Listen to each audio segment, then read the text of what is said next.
Live from the National News Studio, Sri Lanka.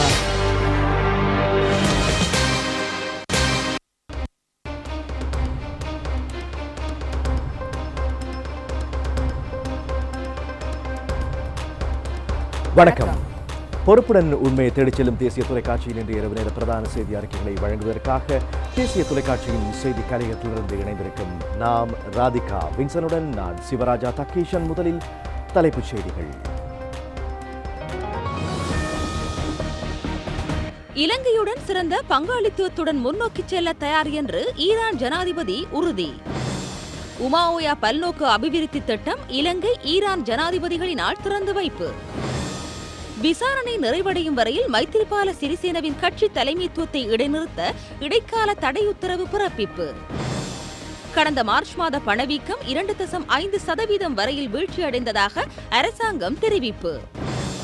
இந்தோனேஷிய அகதிகளை ஏற்றிச் சென்ற படகு கவிழ்ந்ததில் 33 பேர் பலி.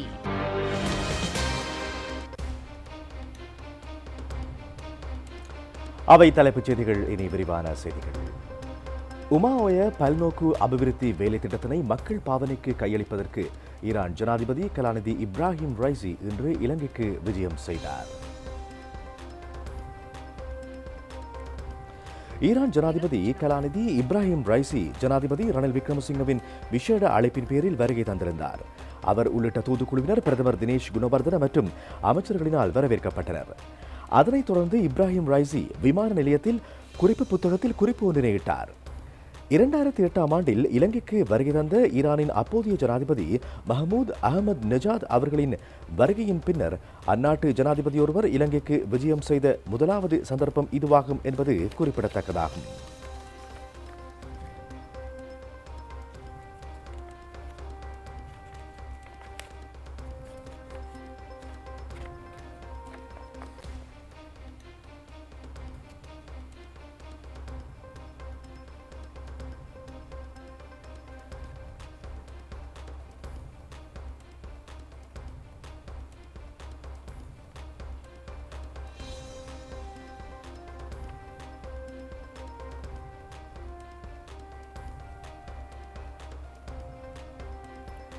முன்னாள் ஜனாதிபதி மைத்ரிபால சிறிசேனவின் கட்சி தலைமைத்துவம் இடைநிறுத்தப்பட்டு இன்றைய தினமும் மேலும் ஒரு இடைக்கால தடை பிறப்பிக்கப்பட்டுள்ளது. இந்த உத்தரவானது மனு விசாரணை நிறைவு பெறும் வரையில் அமுலில் இருக்கும்.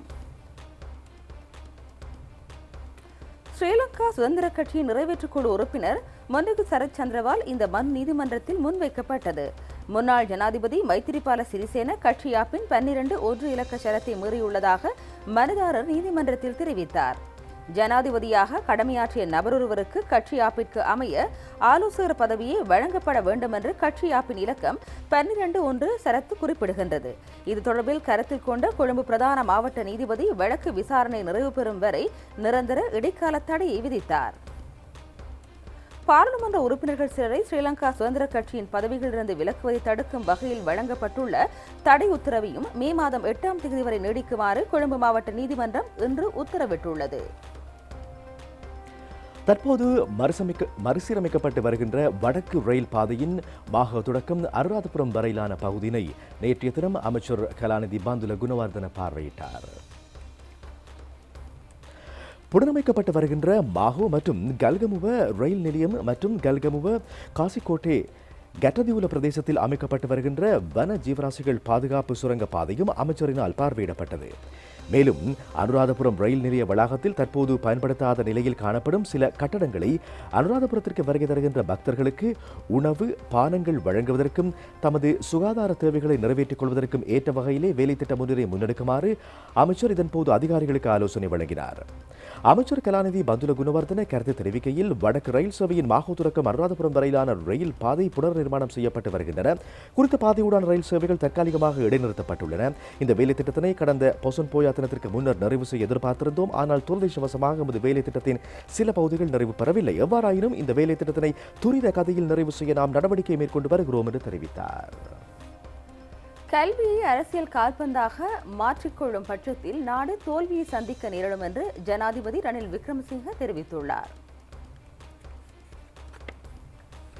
සම්මේලනයේ ප්‍රධාන ආරාධිතයා වූයේ ජනාධිපති රනිල් වික්‍රමසිංහ මහතා. இதனால் தனிப்பட்ட நோக்கங்களை விடுத்து அனைவரும் இணைந்து கலந்துரையாடி நாட்டிற்கு பொருத்தமான கல்வி முறையொன்றை அறிமுகப்படுத்த வேண்டியது அவசியம் என்றும் ஜனாதிபதி ரணில் விக்ரமசிங்க வலியுறுத்தினார். கொழும்பு தாமரை தடாக கலையரங்கில் இடம்பெற்ற நிகழ்வில் சிறப்பு அதிதியாக ஜனாதிபதி கலந்து கொண்டார். அகில இலங்கை தொழில்சார் வளவாளர்கள் சங்கத்தின் 10வது மாநாட்டிலேயே ஜனாதிபதி இதனை குறிப்பிட்டார். அகில இலங்கை தொழில்சார் வளவாளர்கள் சங்கமானது இலங்கை முழுவதும் வியாபித்திருக்கின்ற பிரத்யேக வகுப்புகளின் ஆசிரியர்கள் ஒன்றிணைந்து 2004ஆம் ஆண்டில் உருவாக்கியது இந்த அமைப்பாகும். இதன் ஆரம்ப அங்கத்தவர்களில் ஒருவரும் சிரேஷ்ட கலாநிதியுமான கே ஆரியசிங்கவிற்கு சிரேஷ்ட வளவாளருக்கான விருதும் ஏனைய வளவாளர்களுக்கான விருதுகளும் இதன்போது ஜனாதிபதி ரணில் விக்ரமசிங்கவினால் வழங்கி வைக்கப்பட்டன. சங்கத்தின் தலைவர் ரவீந்திர பண்டாரவினால் ஜனாதிபதிக்கு நினைவு பரிசும் வழங்கப்பட்டது. மகா சங்கத்தினர் மற்றும் விசேட அதிதிகள் பலர் இதில் பங்கேற்றார்கள். இங்கு ஜனாதிபதி ரணில் விக்ரமசிங்க உரையாற்றுகையில் இன்று உலகின் பல நாடுகளில் பாடசாலை கல்வியும் பிரத்யேக வகுப்பு முறையும் ஒன்றாக இணைக்கப்பட்டுள்ளன. கடந்த பொருளாதார சரிவின் போது பல்வேறு அனுபவங்களை பெற்றோம். நாம் அந்த பொருளாதார நெருக்கடியிலிருந்து தற்போது படிப்படியாக மீண்டு வருகிறோம். புதிய பொருளாதாரத்தோடு நாம் முன்னேற வேண்டும். அதன்போது ஏற்றுமதி சார்ந்த மற்றும் அதிக போட்டித்தன்மை கொண்ட பொருளாதாரம் நமக்கு தேவை. மேலும் வறுமையை குறைக்கும் பொருளாதார வளர்ச்சியை உருவாக்க வேண்டும். இவை அனைத்துடனும் நாட்டிற்கு ஏற்ற கல்வி முறை உருவாக்கப்பட வேண்டும். பாடசாலை கல்விக்கும் பிரத்யேக கல்விக்கும் இடையே உள்ள தொடர்பு என்ன? அதேபோன்று ஆன்லைன் தொழில்நுட்பம் மற்றும் செயற்கை நுண்ணறிவை கல்வியில் எவ்வாறு இணைப்பதையும் நாம் பார்க்க வேண்டும். இன்று தொழில்நுட்பத்தால் கல்வியில் மாற்றம் ஏற்பட்டு வருகிறது. அந்த மாற்றத்தோடு நாம் முன்னேற வேண்டும் என்று ஜனாதிபதி குறிப்பிட்டார். ප්‍රසංසා කරන්නට ඕමනයි. කෙසේ හෝ ටියුෂන් ක්‍රමයයි පාසල් ක්‍රමයයි දැන් එකට බැඳිලා තියෙන්නේ. ලංකාව විතරන්නේ මුළු ආසියාවෙම. අපි යන්නේ තාක්ෂණික ලෝකෙට. இலங்கையின் நீர்ப்பாசன வரலாற்றில் மகாவரி அபிவிருத்தி திட்டத்திற்கு அடுத்தபடியாக பாரிய நீர்ப்பாசன திட்டமாக இடம் பிடித்த உமாயா பல்நோக்கு அபிவிருத்தி திட்டம் மக்களின் பாவனைக்காக திறந்து வைக்கப்பட்டது. ஈரான் ஜனாதிபதி கலாநிதி இப்ராஹிம் ரைசி மற்றும் ஜனாதிபதி ரணில் விக்ரமசிங்க ஆகியோர் தலைமையில் இது தொடர்பான நிகழ்வு இடம்பெற்றது. ಬಹುಕಾರ್ಯ ಸಂವರ್ಧನ ವ್ಯಾಪೃತಿಯ ஒமாஓயா பல்நோக்கு அபிவிருத்தி திட்டத்தை மக்கள் பாவனைக்காக திறந்து வைக்கும் நிகழ்வில் பங்கேற்பதற்காக ஈரான் ஜனாதிபதி மற்றும் அவரின் துணைவியார் உள்ளிட்ட தூதுக்குழுவினர் இன்று முற்பகல் மத்தள விமான நிலையத்தினூடாக நாட்டிற்கு வருகை தந்தார்கள். இந்த தூதுக்குழுவினரை பிரதமர் தினேஷ் குணவர்தன மற்றும் அமைச்சர்கள், பாராளுமன்ற உறுப்பினர்கள் வரவேற்றனர். 2008ஆம் ஆண்டிற்கு பின்னர் உமாஓயா வேலை திட்டத்தின் ஆரம்ப நிகழ்வில் பங்கேற்பதற்காக அப்போது ஈரான் ஜனாதிபதியாக இருந்த மஹமூத் அகமது நஜாடின் விஜயத்திற்கு பின்னர் ஈரான் ஜனாதிபதி ஒருவர் இலங்கைக்கு விஜயம் செய்யும் முதலாவது சந்தர்ப்பம் இதுவாகும். ஈரான் ஜனாதிபதி கலாநிதி இப்ராஹிம் ரைசி இலங்கை ஜனாதிபதி ரணில் விக்ரமசிங்கவின் அழைப்பின் பேரிலேயே இலங்கைக்கு விஜயம் மேற்கொண்டுள்ளார். இதனையடுத்து ஈரான் ஜனாதிபதி கலாநிதி இப்ராஹிம் ரைசி உள்ளிட்ட தூதுக்குழுவினர் உமாஓயா திட்டத்தை திறந்து வைக்கும் நிகழ்வில் பங்கேற்றனர். இந்த திட்டத்தின் மூலம் 6000 ஹெக்டேயர் விவசாய நிலப்பரப்பிற்கு 2 போகங்களிலும் நீரை வழங்க முடிவதுடன் இதிலிருந்து உற்பத்தி செய்யப்படும் 120 மெகாவாட் மின்சாரம் தேசிய மின் கட்டமைப்புடன் இணைக்கப்படும். ஈரானின் பெராப் நிறுவனத்தினால் நிர்மாணப் பணிகள் முன்னெடுக்கப்பட்ட நிலையில் இதற்காக 514 மில்லியன் அமெரிக்க டாலர் செலவிடப்பட்டது. இதில் 50 மில்லியன் அமெரிக்க டாலரை ஈரான் ஏற்றுமதி அபிவிருத்தி வங்கி வழங்கியது. மிகுதி தொகையை இலங்கை அரசாங்கம் வழங்கியது.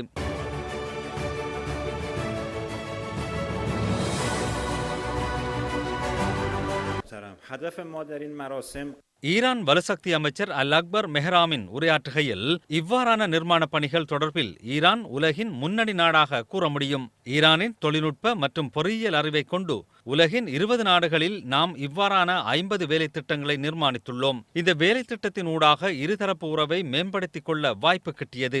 ஈரான் மற்றும் இலங்கைக்கு இடையிலான நட்புறவை மேம்படுத்திக் கொள்வதன் ஊடாக தொழில்நுட்ப மற்றும் பொருளாதார அறிவை மேம்படுத்துவதற்கும் எதிர்காலத்தில் நாம் தொடர்ந்தும் செயற்படுவோம் என்றும் தெரிவித்தார்.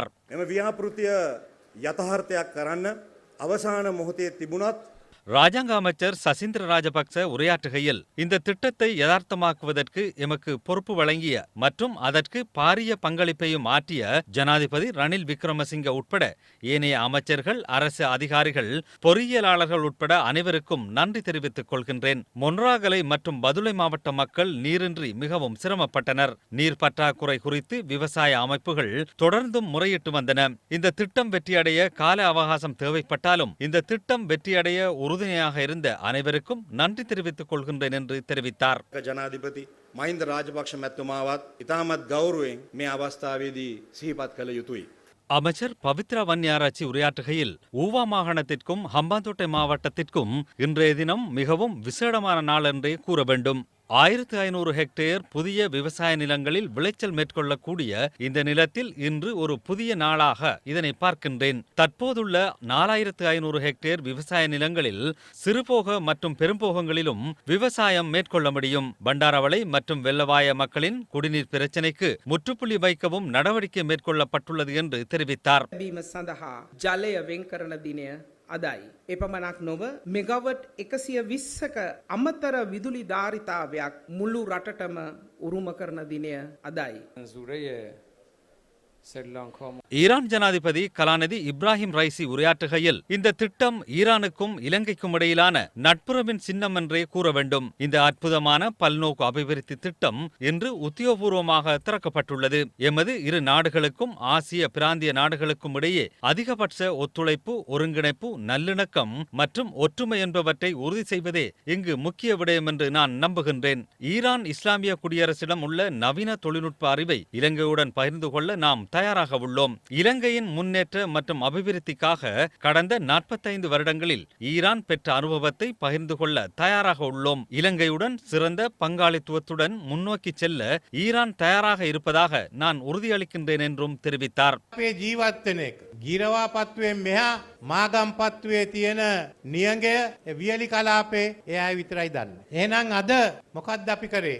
අපි කළා තියෙන්නේ ඉරානයේ රජයට මේ සමාගමට ස්තුතිවන්තෙන් අපි කළා තියෙන්නේ අපි ஜனாதிபதி ரணில் விக்ரமசிங்க உரையாற்றுகையில் உலர் வலய பகுதிக்கு நீர் வழங்குவது என்பது அந்த பகுதி மக்களுக்கு வாழும் உரிமையை வழங்குவதாகும். கிருவா பத்துவவிற்கு அப்பால் மாகம் பத்துவவில் உள்ள பகுதியில் வறட்சியால் மக்கள் கடும் சிரமத்திற்கு உள்ளாகி வருகின்றனர். அப்படியானால் நாம் இன்று செய்திருப்பது உடவளவியில் கிடைக்கும் பல்நோக்கு முறையை கிரிந்தி ஓயாவிற்கு கொண்டு வருவதுதான். அந்த நீர்ப்பாசன முறையுடன் ஹம்பாந்தோட்டை மாவட்டத்தில் புதிய முதலீட்டு வலயத்தை அமைக்கவும் திட்டமிட்டுள்ளோம். அதற்காக சீனாவின் சினோபெக் நிறுவனத்திற்கு எரிபொருள் சுத்திகரிப்பு ஆலைக்கு ஏற்கனவே ஒப்புதல் அளித்துள்ளோம். இதன் மூலம் ஹம்பாந்தோட்டை மாவட்டம் புதிய பொருளாதார முன்னேற்றத்தை பெறும். இந்த பல்நோக்கு அபிவிருத்தி திட்டத்தின் ஊடாக சிறு மற்றும் பெரும்போகங்களில் 6000 ஹெக்டேர் நிலப்பரப்பில் விவசாயம் செய்வதற்கு விவசாயிகளுக்கு சந்தர்ப்பம் ஏற்படும். உடவளவ பிரதேசம் இலங்கையில் அதிகளவு நெல்லை உற்பத்தி செய்கின்றது. தற்போது ஹம்பாந்தோட்டை பிரதேசத்திலும்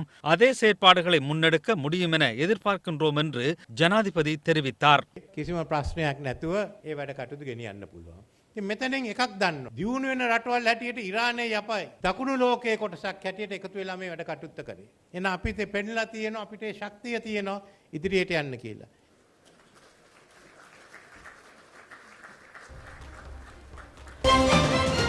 வீரசேன கமகே அனுராதபுர மாவட்ட பாராளுமன்ற உறுப்பினராக இன்று சபாநாயகர் முன்னிலையில் சத்திய பிரமாணம் செய்து கொண்டார்.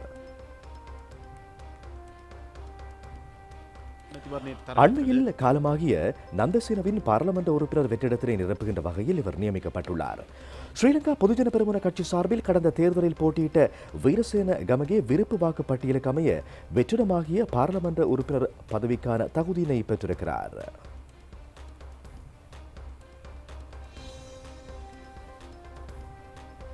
விளம்பர இடைவெளியின் பின்னர் செய்திகள் தொடரும். News Studio, Sri Lanka.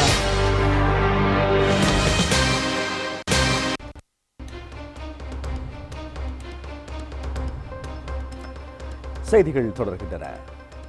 இம்முறை சிறுபோக நிச்சயினை முன்னிட்டு விவசாயிகளின் வங்கி கணக்குகளிற்கு கொடுப்பனவுகளை வைப்பிடுவதற்கான நடவடிக்கை அடுத்த வாரத்தில் ஆரம்பிக்கப்படும் என்று விவசாய அபிவிருத்தி திணைக்களம் தெரிவித்திருக்கிறது. அமைச்சர் மஹிந்த அமரவீரவினால் முன்வைக்கப்பட்ட இந்த யோசனைக்கு கடந்த மார்ச் மாதத்தில் அமைச்சரவை அனுமதி கிடைக்கப்பட்டது.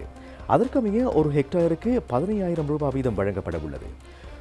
உரம் கொள்வனவு செய்தல் அல்லது பயிர்ச்செய்கையுடன் தொடர்புபட்ட எந்த ஒரு தேவைக்கும் அந்த நிதியினை பயன்படுத்த முடியும் என்று விவசாய அபிவிருத்தி திணைக்களம் தெரிவித்துள்ளது. குறித்த நிதி தற்போது வரை கிடைக்கப்பெறவில்லை என்று குறிப்பிட்ட சில விவசாய அமைப்புகள் தெரிவித்த கருத்துக்களை தொடர்ந்து அமைச்சர் மஹிந்த அமரவீர விவசாய அபிவிருத்தி திணைக்களத்திடம் விவரங்களை கேட்டறிந்து கொண்டார்.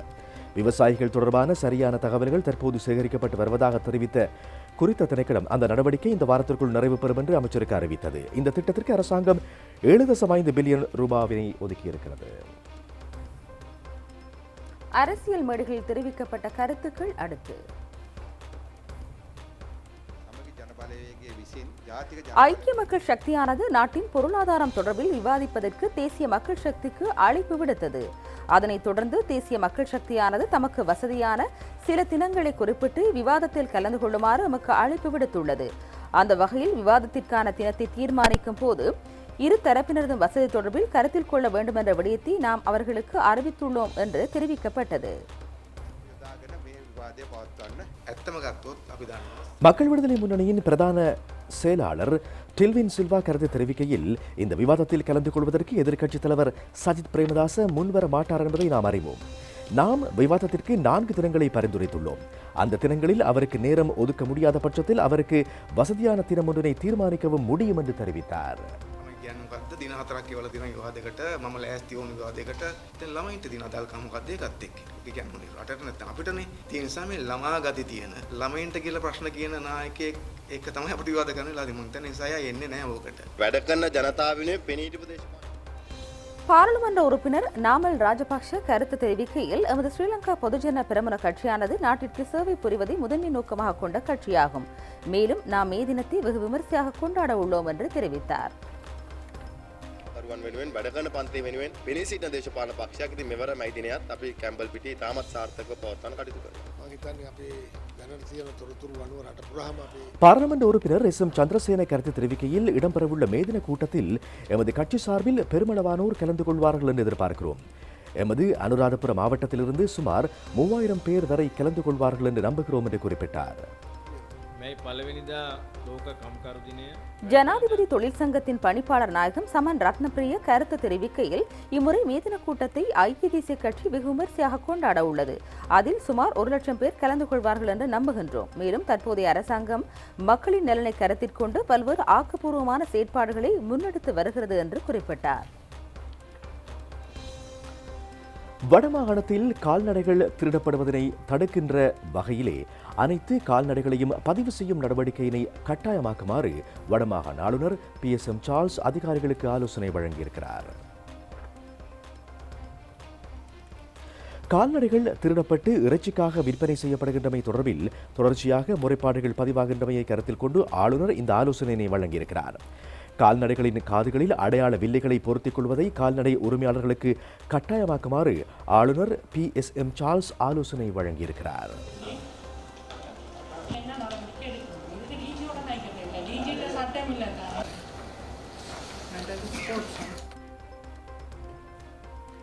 யாழ்ப்பாணம் வல்வெட்டித்துறை முத்துமாரியம்மன் ஆலயத்தின் வருடாந்த திருவிழாவின் கொடியிறக்க இந்திர விழா உற்சவம் இடம்பெற்றது.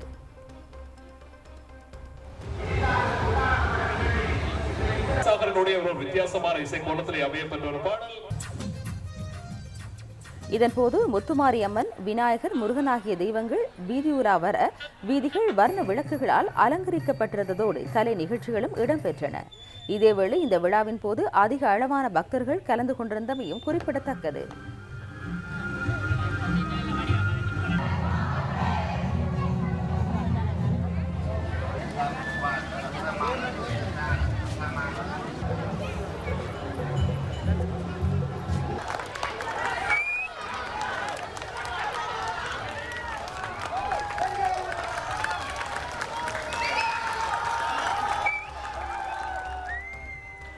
ராஜாங்க அமைச்சர் சதாசிவம் வியாழேந்திரன் தலைமையில் முற்போக்கு தமிழர் கழகத்தின் இளைஞர் மாநாடு மட்டக்களப்பில் இடம்பெற்றது. முற்போக்கு தமிழர் கழகத்தின் இளைஞர் பாசறையினால் ஏற்பாடு செய்யப்பட்ட குறித்த நிகழ்வின் போது மட்டக்களப்பு இந்து கல்லூரி மைதானத்திலிருந்து மாநகர சபை வரை இளைஞர் ஊர்வலம் இடம்பெற்றது. மாநகர சபையினை வந்தடைந்ததும் முக்கிய நிகழ்வுகள் இடம்பெற்றன. மேலும் இதன்போது முற்போக்கு தமிழர் கழகத்தின் மட்டக்களப்பு மாவட்ட நிர்வாக உறுப்பினர்களுக்கான நியமனங்களும் வழங்கி வைக்கப்பட்டன.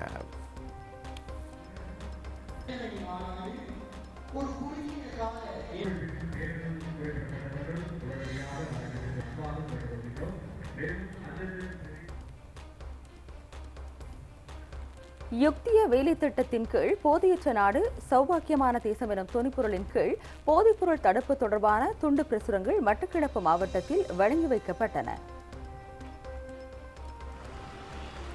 இந்நிகழ்வு கிழக்கு மாகாண புனர்வாழ்வு பொறுப்பதிகாரி கர்னல் சனத் அபிதிலக்கு தலைமையில் நடைபெற்றது. கிழக்கு மாகாண புனர்வாழ்வு நிலையம் மற்றும் மட்டக்களப்பு மாவட்ட செயலகத்தின் ஏற்பாட்டில் இந்த நிகழ்வு இடம்பெற்றது. இதில் புனர்வாழ்வு பணியக உத்தியோகத்தர்கள், மாவட்ட செயலக போதைப்பொருள் தடுப்பு உத்தியோகத்தர்கள் உள்ளிட்ட பலரும் கலந்து கொண்டனர்.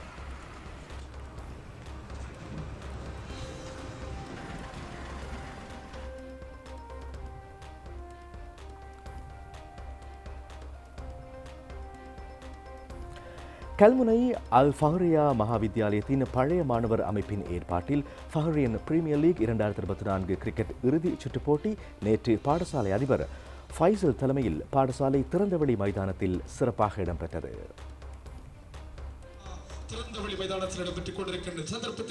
பாடசாலையின் பழைய மாணவர் பிரிவுகளில் இருந்து 23 அணிகள் பங்கு பற்றிய இப்போட்டியின் இறுதிப் போட்டிக்கு 2007 மற்றும் 2012 பிரிவு அணிகள் தெரிவு செய்யப்பட்டு இறுதிப் போட்டி நேற்று இடம்பெற்றது.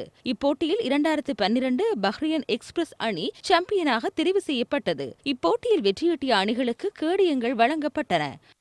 அண்மையில் இந்த பாடசாலையில் நடந்த இந்த கிரிக்கெட் சுற்றுப்போட்டி சம்பந்தமான கலந்துரையாடல் நிகழ்வில் பிரதம அதிதியாக கலந்து கொண்ட நாஃபீர் ஃபவுண்டேஷன் ஸ்தாபகர் பொறியியலாளர் உதுமான் கண்டு நாஃபீர் அவர்கள் உரையாற்றுகையில் இந்த இறுதி கிரிக்கெட் சுற்றுப்போட்டிக்கு தான் பூரண அனுசரணை வழங்குவதாக வாக்குறுதி அளித்திருந்தார். அதற்கமைய இதற்கான காசோலையினை நாஃபீர் ஃபவுண்டேஷன் உயர்பீட உறுப்பினர்களான விரிவுரையாளர் SM ஃபஸ்லின் மற்றும் செயலாளர் திலீப் நௌஷாட் ஆகியோரினால் இறுதி கிரிக்கெட் சுற்றுப்போட்டி நிகழ்வின் போது வழங்கி வைத்தமை விசேடாம்சமாகும்.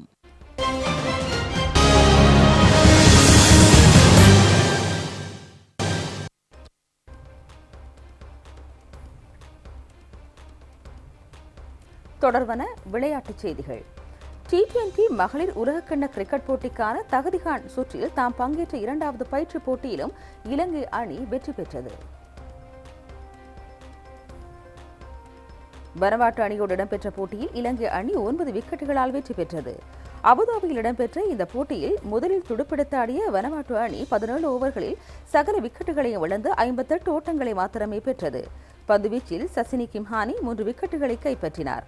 பதிலுக்கு துடுப்பெடுத்து ஆடிய இலங்கை அணி 8.2 ஓவர்களில் ஒரு விக்கெட்டை மாத்திரம் இழந்து வெற்றி இலக்கை அடைந்தது. ஹஷினி பெரேரா ஆட்டம் இழக்காமல் 27 ஓட்டங்களை பெற்றார்.